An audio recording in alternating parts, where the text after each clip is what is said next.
Hello everyone, મારી ચેનલમાં તમારા બધાનું ખૂબ ખૂબ સ્વાગત છે. આજે છે ટ્યુસડે અને હું મારો વિડીયો અત્યારે સ્ટાર્ટ કરી રહી છું. મેં આઈ થિંક છેલ્લો વિડીયો BAPSનું જે ફાયરવર્ક્સને રિલેટેડ જ નાખ્યો હતો ને પછી મેં એક પણ વિડીયો નથી બનાવ્યો. એકદમ રિલેક્સ મૂડમાં હતી. કોક વખત હોય ને કે મૂડ ના કરતો હોય બહુ વિડીયોને એવું બધું બનાવવાનું, તો એવું બધું ચાલતું હતું. તો મેં ચલો હવે તો એટલીસ્ટ ચાલુ કરીએ. બેક ટુ બેક હું એટલી બિઝી જતી હતી, બધી દિવાળી પાર્ટીઝ, પછી ક્યાંક ને ક્યાંક જવાનું હોય, તો એવું બધું ચાલતું હતું. તો વિડીયો પણ હું બનાવતી નથી.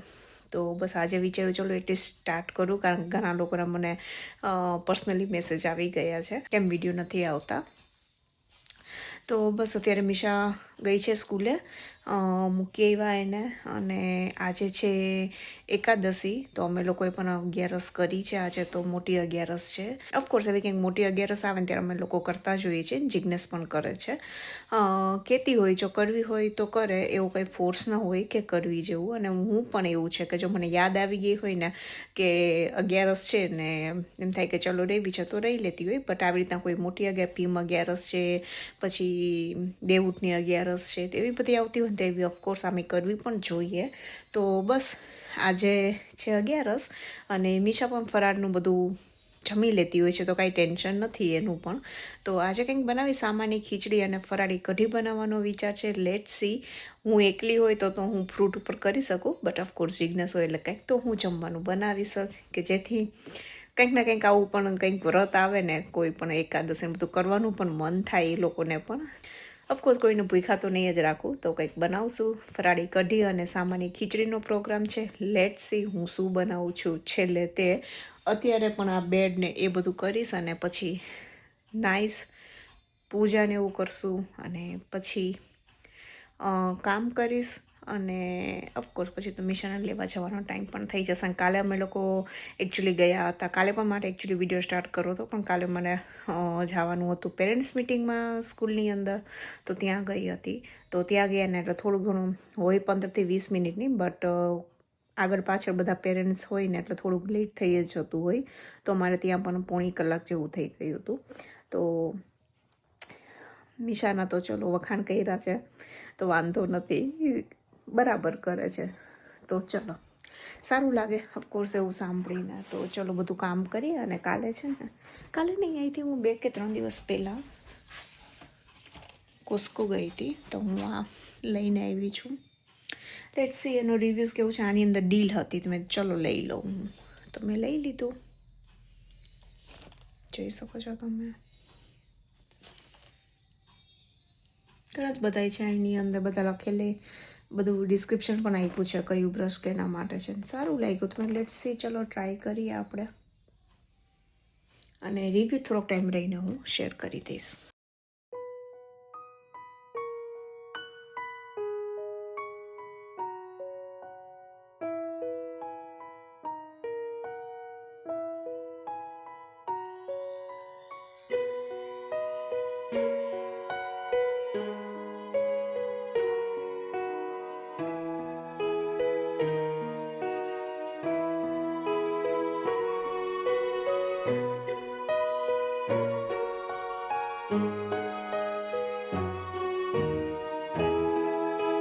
ઉપર બધું કામ થઈ ગયું, નીચે આવી, નીચેનો હોલ ને બધું એકદમ સરસ ક્લીન છે. અને આ પણ મેં કોસ્કોમાંથી જ લીધા હતા. તો જોઈ શકો છો આ મિશાનો આ જે આટલું રૂમ છે ને તે કેવો છે અત્યારે. તો આખો મારે ક્લીન કરવો છે. નીચે હાલવાની પણ જગ્યા રાખી નથી, તો બધું જ એકદમ પ્રોપર તો મૂકવું જ પડશે. તો બસ હવેનું સરસ મજાનું પહેલાં ક્લીનઅપ પતાવી દઈશ. કહેતી હોય છું ને હંમેશા કે ક્યારેય ઘરનું કામ પૂરું થતું નથી હોતું, અને છોકરા હોય ને ત્યાં હંમેશા આવી રીતના મેસી તો રહેતું જોઈએ અને કરતું પણ રહેવું જ પડે આપણે. તો આ જે એરિયા છે હું દિવસમાં 2 થી 3 વખત હું કરતી હોઈશ. અને સવારમાં તો એક વખત કરી લઉં અને ટ્રાય કરું કે રાતના પણ જો ટાઈમ મળે ને તો કરી લઉં. બાકી કાલે મને ટાઈમ નહોતો, મેળો તો નહોતો થયો, તો જોઈ શકો છો મારે અત્યારમાં જ એને કરવો પડશે પ્રોપર. સ્કૂલમાંથી ને એ લોકોને દર ફ્રાઈડેનો આખા વીકમાં જે પણ એક્સરસાઇઝ ને બધું કરાવતા હોય ને એ લોકો ત્યાં, અને જે પણ કાંઈ એક્ટિવિટી ને એવું ચાલતું હોય ને તે બધું જે લોકોને દેતા હોય છે. તો હું ટ્રાય કરતી રહેતી હોઉં છું કે ડીક્લટર પણ કરતી જ રહું. જે રાખવું હોય એટલું રાખું, બાકી એમ થાય કે મેમરી માટે થોડી ઘણી તો આપણે વસ્તુ રાખવાની હોય એટલી રાખી દઉં, અને બાકી બધું જવા દેતી હોય છે. જોઈ શકો છો એકદમ સરસ રીતના તે નીટ એન્ડ ક્લીન થઈ ગયો છે. અને કંઈ મારું પર્સ રહેતું હોય છે, એની કાર્ડ છે, જોઈશું પહેલાં કેવો હતો ને અત્યારે જો કેવો થઈ ગયો તે. તો બસ હવે હું આવી ગઈ છું કિચનમાં. કિચનના અત્યારે તો એમ બોલાવતું હોય આપણને કે આવો હવે ચલ. અહીંયા આવીને પણ હવે કંઈ ગેસ બેસ ચાલુ કરો તો ઓફકોર્સ કરવું તો પડશે જ. આજે મારે થોડું ઘણું ડિફરન્ટ કામ કરવું છે વિચાર્યું છે મેં. તો હું પહેલાં ટ્રાય કરીશ કે સૌથી પહેલાં બધું જ હું રસોઈ કરી નાખીશ હું. તો રસોઈ ધારો કે રેડી હોય ને પછી તમારે કાંઈ પણ એક્સ્ટ્રા કામ હોય ને તમે આરામથી ને કરી શકો. તો સૌથી પહેલાં હું અત્યારે સામાની ખીચડી બનાવીશ. સામાની ખીચડી બનાવવા માટે મેં અહીંયા કુકર લઈ લીધેલું છે, અને હવે એની અંદર મેં થોડુંક એવું ઘી પણ એડ કરી દીધું છે. અહીંયા હું 1 ટીસ્પૂન જેટલું જ અહીંયા ઘી લઈ રહી છું. સૌથી પહેલાં ઘી થોડું ગરમ થાય ને એટલે સિંગદાણા, કાજુ ને તમારે જે પણ નાખવું હોય ને એ અહીંયા નાખીને ને તમે થોડુંક એવા એને સાંતળી લેવાના. થોડાક બ્રાઉન થાય ને ત્યાં સુધી અહીંયા સાંતળવાના. અહીંયા તમે કિસમિસનો પણ ઉપયોગ કરી શકો છો અને બટેકાનો પણ ઉપયોગ કરી શકો છો. તો અહીંયા હું મસાલો એક આખું અલગ રાખતી હોઉં છું કે જે હું ફાસ્ટને રિલેટેડ આઈટમ બનાવતી હોય ને ત્યારે જો એનો યુઝ કરતી હોઉં છું. તો જીરું નાખી, જીરું પછી લીમડો, આદુ અને મરચાં નાખીને એકદમ સરસ રીતના બધી વસ્તુને આપણે સાંતળી લેશું. તો જ્યારે કાજુ અને દાણા નાખ્યા તો દાણાને બધે એક સાઈડ કરી નાખવાના, પછી આ બધી પ્રોસેસ કરવાની. તો હવે એની અંદર મેં સામું નાખી દીધું છે. સામું અહીંયા ધોઈ અને મેં યુઝ કર્યો છે. ઘણા એમને પણ કરતા હોય છે, બટ હું એને હંમેશા ધોઈને કરતી હોઉં છું.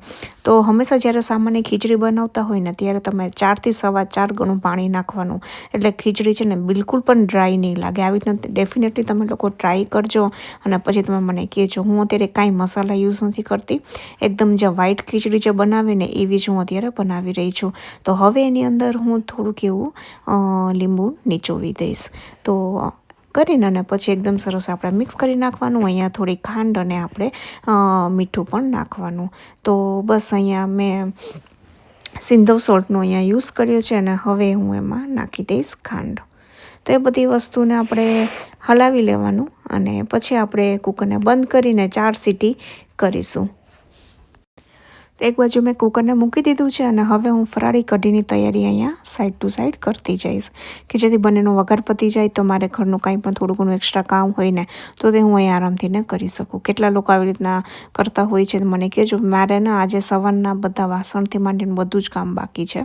તો અત્યારે હવે હું મિક્સર જારની અંદર જ દહીં લઈશ. તો જ્યારે પણ હું કઢી બનાવું ત્યારે હંમેશા આવી રીતના જારની અંદર જ બધું હું નાખી દેતી હોઉં છું કે જેથી કાંઈ પણ ગાંઠા ના રહે. કારણ કે રાજગરાનો જે લોટ હોય, ચણાનો લોટ હોય, એ તમે જ્યારે યુઝ કરતા હોય ને ત્યારે ઘણી વખત ગાંઠા બહુ રહી જતા હોય છે. તો તમે આવી રીતના મિક્સરની જારની અંદર જ એને બધું મિક્સ કરીને નાખી દો ને તો કોઈ દિવસ એના ગાંઠા નહીં રહે. તો અહીંયા મેં 4 સ્પૂન જેટલું અહીંયા મેં દહીં લીધેલું છે. ટ્રાય કરવાની, દહીં જો થોડું ખાટું હોય ને તો એકદમ સરસ રીતના એને કઢીનો ટેસ્ટ આવશે. તો હવે એની અંદર હું 2 ચમચી જેટલો રાજગરાનો લોટને અત્યારે હું એડ કરીશ. કેટલા લોકો આવી રીતના ફરાળી કઢી બનાવે છે ને મને કહેજો. તો 2 ચમચી અહીંયા રાજગરાનો લોટ અહીંયા મેં એડ કર્યો છે, જોઈ શકો છો તમે. હવે એની અંદર આપણે નાનકડો એવો 1 ગ્લાસ અત્યારે મેં પાણી નાખ્યું છે, અને એને બંધ કરીને હવે આપણે એકદમ સરસ રીતના મિક્સરમાં ફેરવી નાખીશું.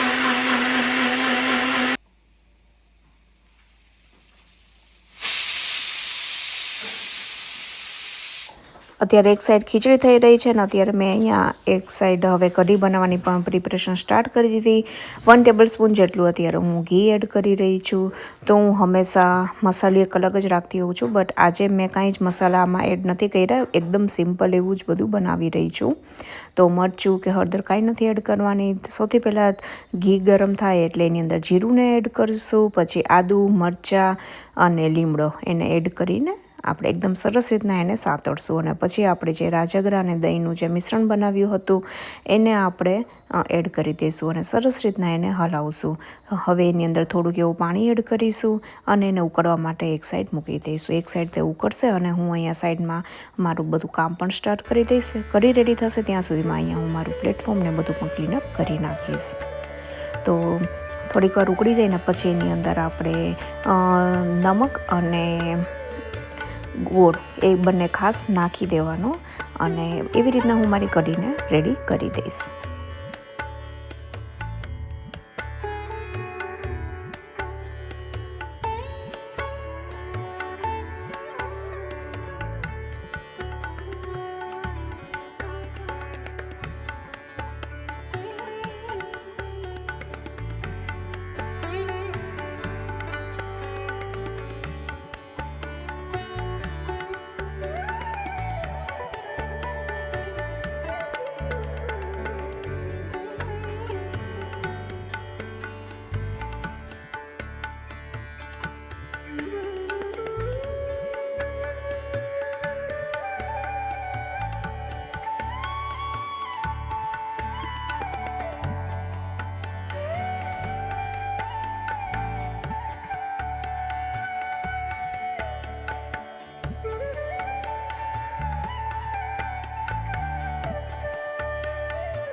તો બસ અત્યારે મીશાને તેડવા જવાનો ટાઈમ થઈ ગયો છે અને હવે જઈશ એને તેડવા માટે.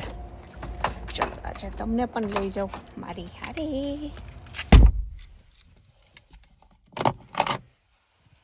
તો હું અત્યારે કાર હલાવવાની છું. જગ્યા છે ને એકચ્યુઅલી બિઝી છે હમણાં, તો હલાવીશ તો ઘણી વખત એમ કે તું મારા બધા સેટિંગ બગાડી નાખતી હોય, તો હમણાં આવે છે. No, John. I mean, yeah, it is broken down by an hour, but it's just like he just showed.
બસ હવે અમારો તુફાન મેલ છે ને હમણાં ઘરે આવી જશે. રાઈટ જિગ્નેશ?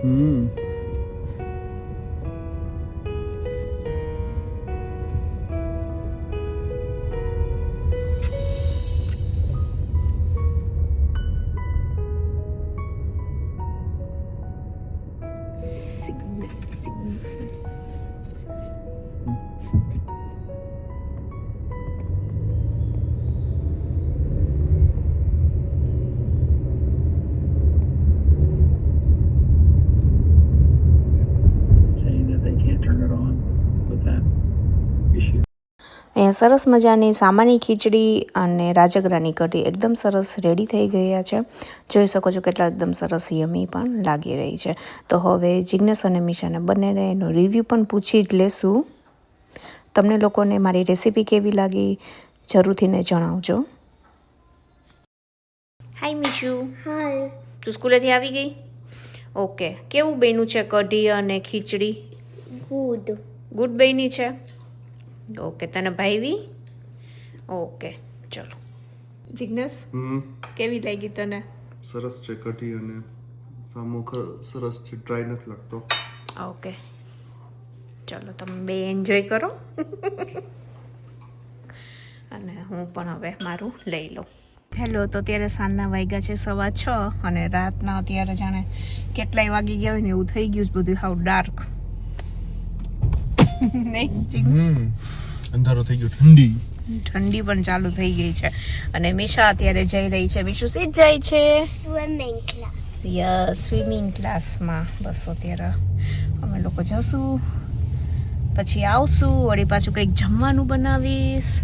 કંઈક કરો પપ્પા, લાઈટ અમે કંઈક દેખાઈએ. જમવાનું બનાવીશ અને પછી ખાધું પીધું ને રાજ કર્યું, સુઈ જવાનું. પ્લે કરવાનું બાકી છે. ઓહો, અરે બાપા. ઓકે ઓકે, ચલો હો ને. તો ચલો આજે હું તમારા લોકોની હારે શેર કરીશ મિશા કેવું સ્વિમિંગ કરે છે. રાઈટ મિશુ? યસ. ચલો હવે હું તમને દેખાડું ત્યાં.